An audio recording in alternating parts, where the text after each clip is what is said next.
Welcome to the deep dive. Today we're tackling something huge, one of those ultimate mysteries.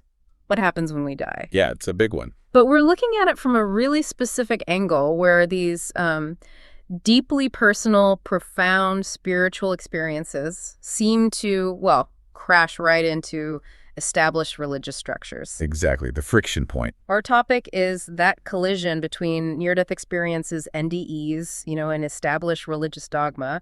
We're focusing particularly on traditional Christianity, as that's where a lot of our source material centers the discussion. And we've got some fascinating sources here. Their goal isn't really to tear anything down, but more to, build a bridge. A bridge between intense personal experience and long-held tradition. Right. It's about weighing these, immediate, powerful, documented spiritual moments against centuries of religious teaching. It forces you to look at the limits of how we even try to define the divine. So let's just clarify for everyone what exactly is an NDE in this context we're discussing. Okay, so they're defined as these really profound encounters people report when they're clinically close to death, sometimes declared dead even. And they offer these, startling glimpses beyond physical existence. Mysterious stuff. Totally. And what makes them so compelling, I think, isn't just one person's story. It's how incredibly consistent they are. That's the key point, right? These accounts come from people from literally all walks of life. Different cultures, different faiths. Atheists, even children, people who had no prior framework for it. Yet the core elements, they pop up again and again all over the world. It's striking. Okay, so let's talk about those core elements. What are the consistent features that, keep showing up? Well, the sources highlight several key things that have fascinated people for ages. There's often this vivid perception of light, sometimes described as like a being of light, or just an overwhelming presence of wisdom and love. Not just seeing a light, but feeling something from it. Exactly. Intense feelings of unconditional love and peace are almost always mentioned. Just immense comfort. Okay. What else? Then there's the out-of-body awareness. You know, the classic thing where the person feels like they're floating above, watching doctors try to resuscitate them, or seeing family members in the waiting room. Stuff they couldn't possibly know otherwise sometimes. Sometimes, yeah. And then there's a life review. This one is huge, especially when we get to the conflict with dogma. Right, the life review. It's not just like flipping through old photos, is it? The sources describe it very differently. Oh, completely differently. It's described as this immersive 360-degree panoramic review of your entire life, all at once, yet understood perfectly. Wow. Immersive. And here's the critical part for our discussion. It's almost never reported as an external judgment, like a figure on a throne reading off a list. So no sown sins and good deeds. Not usually, no. Instead, the experiencer relives their actions, their words, even their thoughts. But crucially, they experience them from the perspective of the other people involved. They feel the joy they caused, and they feel the pain they caused. Wait, hold on. So the judgment, if you can even call it that, is actually feeling the consequences of your actions on others from their perspective. Precisely. It becomes about empathy, about connection. The sources really emphasize this. The big realization isn't about breaking rules. It's about how much love or kindness you shared or failed to share. That shifts morality entirely. It's not about following divine laws laid down in a book, but about the actual human emotional impact you had. Exactly. It's a profound self-assessment based on felt empathy. And that understanding, that feeling of connection, and often this overwhelming sense of universal love they encounter is what changes people so fundamentally when they come back. And it's that transformative experience, that certainty about love and connection that often sets them on a collision course with their church or their previous beliefs. Yeah, this is where the rubber meets the road, so to speak. Yeah. The material we looked at really zeroes in on this tension. These NDE narratives, born from intense personal experience, often directly challenge core tenets of mainstream religious institutions. And like we said, the main example used, probably because of the sheer volume of reports in the West and its specific doctrines, is traditional Christianity. Right. So to really get the conflict, we need to quickly just touch on the traditional framework that's being challenged. Okay. So many mainstream Christian doctrines traditionally hold that salvation depends on certain things, specific beliefs, maybe sacraments or rituals, accepting Jesus in a particular way, perhaps church membership. There are conditions, basically, rules for entry. Conditions, yes. Yeah. And the afterlife is often pictured, quite literally, a heaven for the saved, a hell, often fiery, for the unsaved. And there's a judgment day, or a judgment at death. that decides your eternal destination based on whether you met those conditions. Okay, clear enough. And NDEs, they seem to just walk right past that whole system. Often, yes.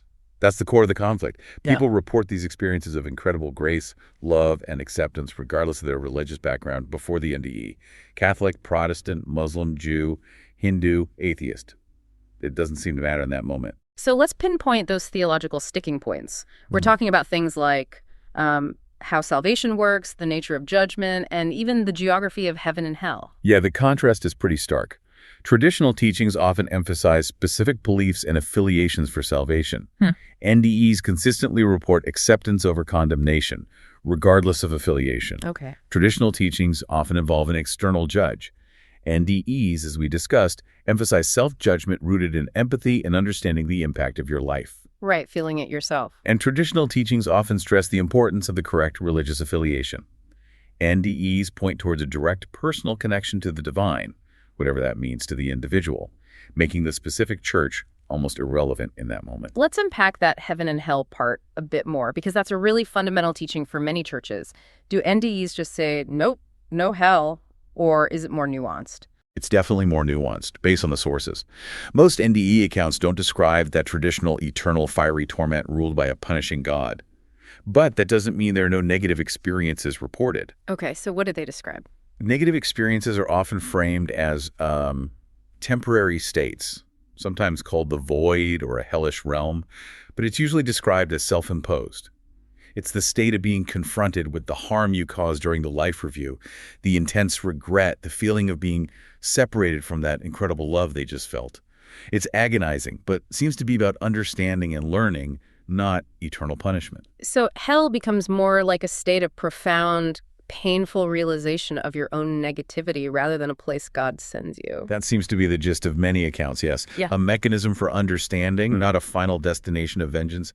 It's a huge shift. That is a massive theological shift. It moves the whole idea of accountability from, say, Christ paying the price for your sins to you directly experiencing the emotional consequences of your life. Personal accountability. Exactly.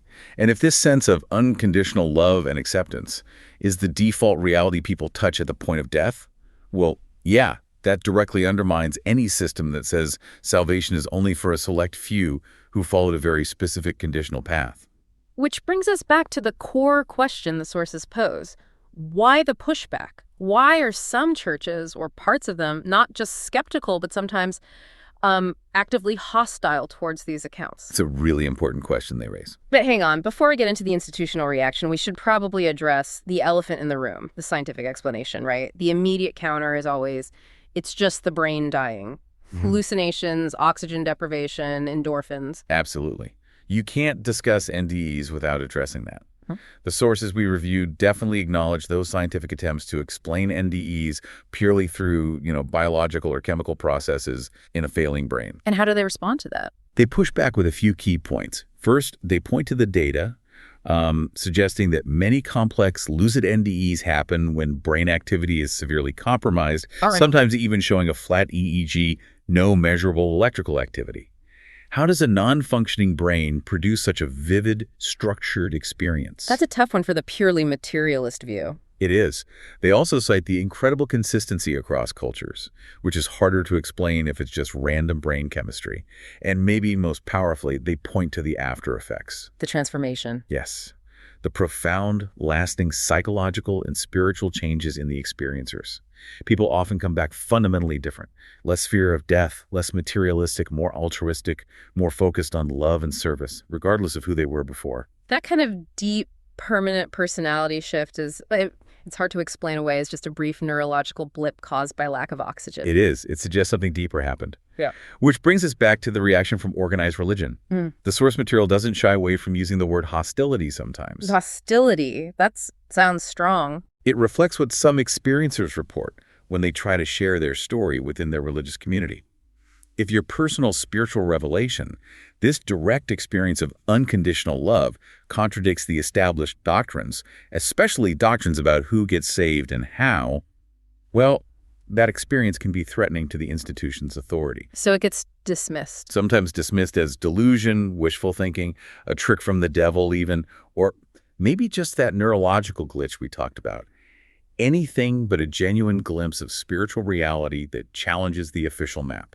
But it's important to stress, right, that the sources we're looking at, they aren't framing this as an attack on faith itself. Not at all. The approach is constructive. It's presented more as maybe a necessary one to look again at the limits of our beliefs. Our human-made doctrines and structures, however valuable they've been, might just be too small, too rigid to contain the sheer scale and mystery of consciousness, spirit, and what happens after death. They're suggesting our maps might not be the territory. Something like that. And to try and build that bridge we mentioned between the personal and the traditional, the material uses specific methods. Lots of powerful, detailed first-hand testimonies, letting the experiencers speak for themselves. Making it real. Exactly. And cross-cultural comparisons, showing this isn't just a Western thing, it's human. Plus, importantly, deep theological reflections. They invite theologians and religious leaders to actually grapple with these accounts openly. I notice the framing is very deliberate, too. It encourages you, the listener or reader, to approach this whole complex area not with fear of getting it wrong, fear of punishment, but with a genuine desire for truth. Yes, approach it in search of truth. Right. It asks you to weigh things. Weigh this consistent, life-altering personal experience alongside established tradition. Treat both seriously, but be willing to ask where human doctrines might need to expand to accommodate a bigger spiritual reality. It's about critical thinking, really. Discernment. Absolutely. And if we pull back and look at the big picture from these sources, a pretty clear pattern seems to emerge from all this experiential data. Consciousness near death seems to consistently encounter universal love, radical acceptance, and this internal accountability based on empathy. It bypasses a lot of the usual rules for salvation. It suggests the ultimate spiritual reality might be, well, more unconditionally loving and empathetic than many of our religious structures have traditionally taught. That seems to be the implication many draw from it. Which really brings it back to you, listening right now. We're all constantly filtering information, right? Whether you're prepping for a big meeting, trying to make sense of world events, or confronting a mystery like the afterlife. Information overload is real. Totally. So when you're faced with two compelling sets of information, one based on thousands of consistent, documented personal experiences that demonstrably transform lives, and another based on ancient tradition and institutional authority, how do you weigh them? What criteria do you use? It's a fundamental challenge in navigating complex truths. And that leads perfectly into our final thought for you to chew on. If these NDE accounts consistently point towards, as the sources put it, boundless mysteries of consciousness, spirit, and the afterlife. Boundless mysteries. And they emphasize how deeply connected our lives are, how our actions ripple outwards. What does that imply about how we draw the line between life and death right now? You mean if death isn't an end, but a transition to that state of love? Exactly. Yeah. If that's the case, what other big assumptions that we make about reality, about what's important, about success, about competition, maybe even about time? What else might be fundamentally challenged by these glimpses into a much larger existence? It forces you to reconsider what reality even means. It does. We're left pondering the nature of reality itself, informed not just by scripture or doctrine, but by this incredible, consistent mountain of human experience from the very edge of life. What do we do with that?